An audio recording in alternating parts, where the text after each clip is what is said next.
Hi. Last year, a whole corps of engineers was called into our county. They were called into a couple of towns just past us called Pokenclean, because in Pokenclean is where there is a dam, and our county was afraid that the dam was going to be breached by all the torrential rains and the water. So they called in a bunch of engineers, and there was a lodge in Pokenclean, and they told the engineers they could come all stay in that lodge while they were working on the dam. And so the engineers came in, and it was just torrential rains in our county. It was just terrible. And so they all came into the lodge, and they could sleep together in the lodge and eat together, and just play games at the end of the day and stuff. But they were getting ready to go to bed, and a frantic knock came at the door.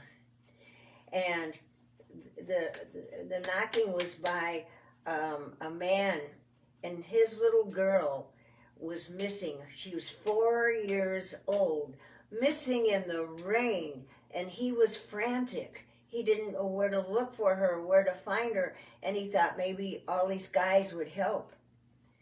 Well, one of the engineers, and they said, "Sure, let's go, fellas. Let's get on our raincoats and our boots."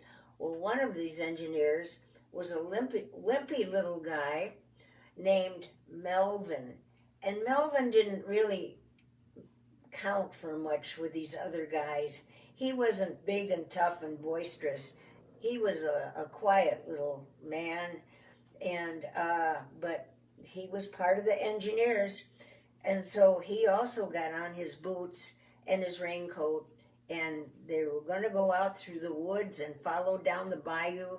What was on everybody's mind, especially the daddy's mind, is that they were afraid that the alligator would get the little girl. Lucifer, remember I told you about Lucifer that lives in the bayou? They were afraid Lucifer would get her before they found her. So they all went out, including Melvin, the little wimpy guy. But Melvin was always, they didn't like him because they noticed he always quietly bowed his head before he ate a meal. And also, he would get down by his bed and in his corner, and he would pray every night before he would go to bed whenever they were together. And they thought, he's such a wimp. He doesn't even join in our conversations or our games that we play or something. You know, he's just quiet and to himself, but he's nice. It's just he's such a wimp. He's like a wet noodle. So anyway, they all went out to search for Polly, including the wet noodle, Melvin. And they were going through all the branches and the brush, and they had their pickaxes and cutting away the branches and sawing and looking. "Polly, where are you, Polly?" Everybody was calling around the bayou and in the woods and everything. "Polly, can you hear us?" And they had their flashlights, and it was raining up a storm, just terrible. And also Melvin was out there, but Melvin had something secret in he had a pouch over the side of him, a leather pouch. And he put in a big ball of string. He just grabbed it before he went out of the cabin, put in a big ball of string in his pouch. And he was out there looking for Polly too.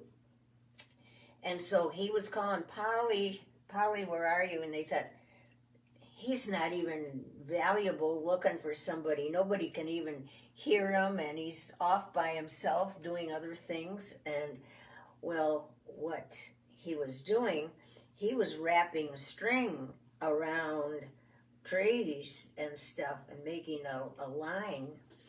And the other guys didn't know this, but he thought, well, maybe if she's old enough, maybe she'll have the presence of mind to follow the string, and maybe not. Well, the other guys didn't know this. They're still just hacking through everything, want to get to her before the alligator does.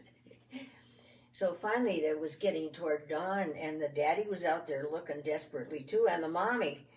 And before dawn, they gave up. It was just raining cats and dogs, a torrential rain. And they came back into their cabin, and their boots were just pure mud, and they were wet and cold. And they said, well, we're going to get a little bit of sleep here before the sun comes up, and then we'll go out and search again. Maybe the rain will quit. So they all came in and were crawling into their sheets and stuff. But this one hefty guy that didn't like Melvin at all, he thought, why is he even part of us? And he took off his muddy boot and he threw it right at Melvin's head while Melvin was by his bed praying. And then the big guy went over to the sink and he washed his hands and got the mud off of his arms and everything. He came back and he came around and he threw his other muddy boot on the other side of Melvin's head and got him all muddy all over his head. His big rubber boots hit him. And he said, get a good night's rest. And he went to sleep. Well, when the sun finally came up and they could hear the rooster crowing outside, they thought, oh, good. We'll go out and we'll look again. But when the one guy that was so mean to Melvin, he looked by his bed and there were his boots. They were returned to him and they were all cleaned and shined and sitting neatly by his bed. And he thought, oh my goodness sakes, Melvin had cleaned up his boots and put them by his bed. And it made him feel really kind of bad that he'd been so bad to Melvin. But then they heard a knock on the door, frantic, help, help, help, help, help. And so they all started running toward the door, and Melvin's bed was closest to the back door of the cabin. So Melvin opened it up, and here was the little girl, and he picked her up in his arms, and he gave her a big hug. And the other guys that were so big and brutish and everything, they said, hey, how did you find us? We were looking all night for you, kid. How did you find us? And she said, God gave me a string to follow. And she put her head down into Melvin's neck. And he said, oh, that's wonderful, sweetie.